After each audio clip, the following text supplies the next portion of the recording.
As much as I love boxing and I love the intrigue of it, I think this is just crap. Fight or don't fight. Get on with it. All this contracts in the public domain, boring, not interested anymore. And I'm beginning to get to the point where I couldn't care less. Welcome to this week's edition of One to One with Simon Jordan. Don't forget to keep liking and subscribing, but as important, keep leaving those brilliant questions in the comment section below. But let's get on to this week's show. I've got to be honest on the Anthony Joshua Tyson Fury front. I'm getting a bit fed up with it. I think it's inelegant and unedifying, and I think it's slightly insulting to the public that we have to watch this gallery of contracts being thrown about and people going to sign them, people not going to sign them. Tyson Fury is going to retire. Now he's got to fight when he wants to fight and only when he wants to fight. Anthony Joshua has got legal guys reading through a contract that takes weeks to do. Tyson Fury comes out at the fight on Saturday night and all the media are interested in is Tyson Fury and what's happening with him, Anthony Joshua, while two gladiators have just fought a battle in a ring and they seem to be an almost sideshow to the Tyson Fury Anthony Joshua fiasco. Fight or bloody don't fight. You know, it's getting to the point where Joshua's fortunate enough to be in this situation. I realise that you don't just send someone a piece of paper and say sign on this, as Frank Warren seems to be indicating. But if you're going to fight, fight. If you're not going to fight, don't fight. And it isn't that earth-shattering a news. Anthony Joshua has lost 3 of his last 5 fights. Whilst he shouldn't just take whatever's offered to him and just be bullied and harangued into doing what Tyson Fury wants to do, I'm underwhelmed with the whole thing. I don't really care. Tyson Fury talks about being the best fighter of his generation. I'm a huge admirer of his. But when you start to pare it back, he's fought Deontay Wilder 3 times. He does need to fight Anthony Joshua to start making claims of being the best generational fighter. He does need to fight Alexander Usyk. This Joshua Fury fiasco is, to my mind, all about perhaps Tyson Fury using it as a stalking horse to get to Alexander Usyk. The background noise is he wants to fight Manuel Charr. He doesn't really want to fight Anthony Joshua. Anthony Joshua does a social media video telling everyone, espousing the world of his wisdom of how people need to get their legal team to sign contracts. We all know that. It doesn't take 2 weeks to read a contract though.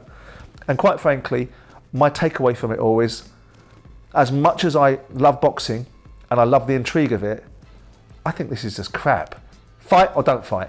Get on with it. All this contracts in the public domain, boring, not interested anymore. And I'm beginning to get to the point where I couldn't care less. Turning Everton's fortunes around. Depends if you're an Everton fan that thinks that your fortunes have been turned around. You obviously are.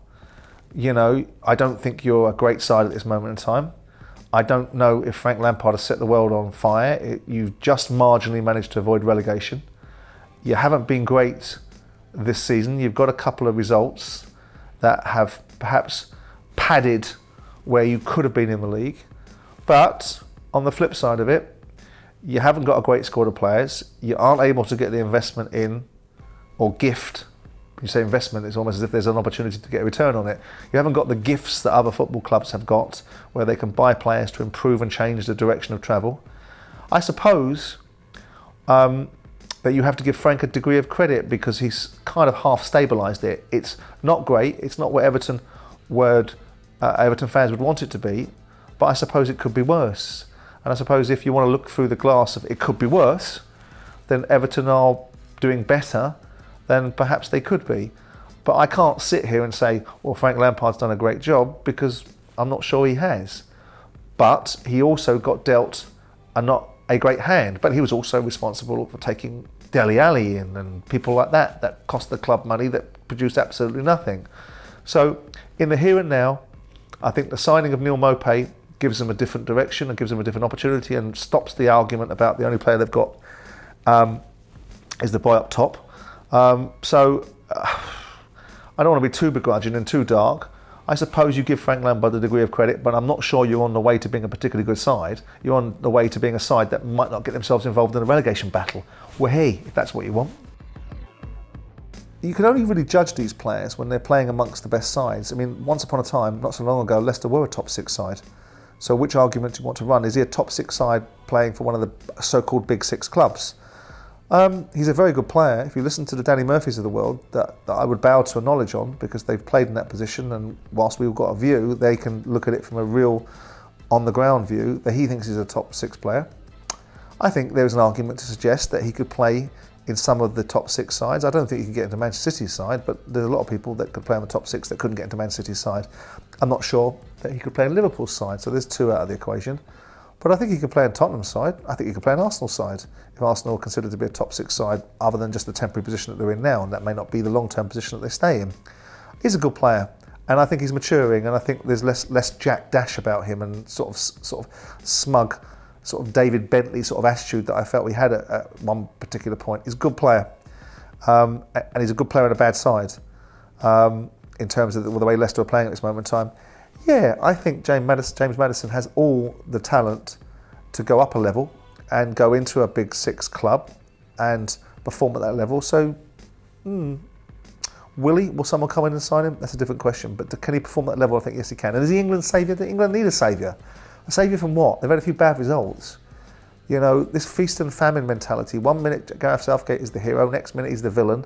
The team are poor at this moment in time. So a lot of the teams in this European Nations tournament, not a lot of the teams are setting the world alight. So whilst it's not great that England aren't performing at the highest level and the fans are getting on Southgate's back, let's see how we're getting on this tournament. And I don't think he's a saviour because he's not really part of the framework, is he? Well, Joe Joyce is a phenomenon. And if you watch the fight, there's 2 ways of watching that fight. Or there's 2 ways that I've sort of thought about watching this fight. There's the live version, which I saw on Saturday night, where you see an absolute slugfest. And you see this phenomenon, this Goliath of a man that may well be ponderous and may well be technically not as good as other people and may well be predictable, but you can't hurt him. You can't stop him. He doesn't run out of gas. He takes the best shots that former world champions have to offer, and they don't even make a dent in him. And that kind of physicality and resilience is incredibly difficult to overcome, will be a handful for anybody. Now, Deontay Wilder hits harder than Joseph Parker, so you wonder if Joe Joyce can take that sort of power because he gets hit too easy. But I saw nothing in him on Saturday night that any of the heavyweights in the division are going to knock him out, because he just is incredible. He is absolutely incredible in terms of his punch resistance and his absolute cardio and ability to just keep on going and wearing a fighter down. And I don't think Joseph Parker could quite believe how strong he was. Alexander Usyk, well, Derek Chisora showed how to fight Alexander Usyk. If you believe the idea that Usyk was perhaps kidding people on and fought at Derek Chisora and didn't show much of himself so that he could get the fight against Anthony Joshua, I'm not sure I subscribe to that view. But Derek Chisora leant all over him, used his size and made it a very difficult fight for him. Joe Joyce would do the same. I feel that because of the craftsmanship and the ability that Usyk has and the footwork and the angles that he creates, that he would probably box Joe Joyce's head off. But then again, Joe Joyce is such a phenomenon, so dispiriting for the opposition. They hit him with their best shots and he doesn't even pause for breath. So I think both of those fights would be fascinating. I do think Joe Joyce would beat Deontay Wilder. And I think he would make it an incredibly difficult fight for not only Usyk, but for Tyson Fury. I think he's big enough to give Tyson Fury a whole heap of trouble.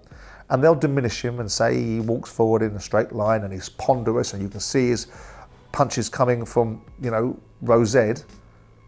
But that doesn't mean that he isn't effective. And by God, what I saw on Saturday was effective. And I know Joe Parker isn't at that level, but he's not far off that level. So I think Joyce has earned the right to get big fights and get paid. And he might just find himself in a position, if the belts get scattered, where he picks up one of them. But I think he gives everybody a whole heap of trouble. Am I concerned about the amount of American owners in the Premier League? There's lots to be said for the observations that Gary Neville made about American ownership models being something that we should be concerned about, because they do have a different vantage point. He was leveraging Todd Bowley's comments because there is a narrative that's being built up in certain sections of the media and certain sections of punditry that he's a stupid know-nothing yank that's going to come over here and interfere and make up ridiculous scenarios like all-star games and changing the relegation criteria. Now what he's doing, I don't agree with those by the way, what he's doing is trying to provide solutions to what he thinks are opportunities that aren't being taken. What I didn't like was the sort of outlandish observation that we can learn a lot from American football. Everybody can learn a lot from everything. American football can learn a lot from the British Premier League or the English Premier League, because the English Premier League is broadcast around the world and has audiences that dwarf the NFL. But the monetization of the NFL, the Premier League can learn from. So going to the centre of, do I think there's too many American owners? They do have a view. They do have a certain style. They don't like relegation. They do believe that there are opportunities to change the landscape and affect the outcomes. And the European Super League would probably have had American owners' fingerprints all over it, given the teams that are in it, the Glazers, Kroenke, Fenway at Liverpool. All of these guys are American owners. Chelsea had American influence with Bruce Buck. So they were all at the table because they saw the opportunity, and they're in the business of making money. And that's what you get. When you get football clubs being bought for $2.5 billion like Chelsea, you get businessmen in. You get people that are in the business of making money from sport or creating opportunities. Then you've got the other side where you've got nation states that are in it for soft influence. So all of that doesn't play out nicely for football.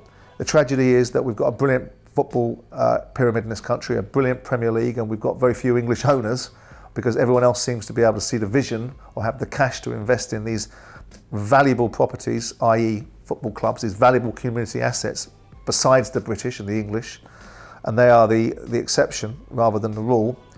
Like everything, football evolves. Be careful what you wish for. Do I fear an American mentality? Not fear, I'm aware of it. I don't think that it will be allowed to overrun the Premier League, but hold on just a minute. Here comes a contradiction. You've now got 9 teams with significant American ownership and control. You might just have a 10th team with Bournemouth. Then you are moving into the territory of perhaps you get to this point where there are 14 teams with American ownership and they start voting in a different way because they've got a quorum. Something we should be mindful of, something that should be looked at. As long as their involvement and investment doesn't change the fundamental principles of what made the Premier League so interesting to them to invest in the first place, we should be okay. But there is cause for thought. Right, that's it for this week's edition of One to One with Simon Jordan. Don't forget to let me know your views on Frank Lampard and Everton, James Maddison, and of course the thorny subject of American ownership in the Premier League. Keep leaving your questions in the comment section below. Keep liking and subscribing, and I look forward to seeing you next week.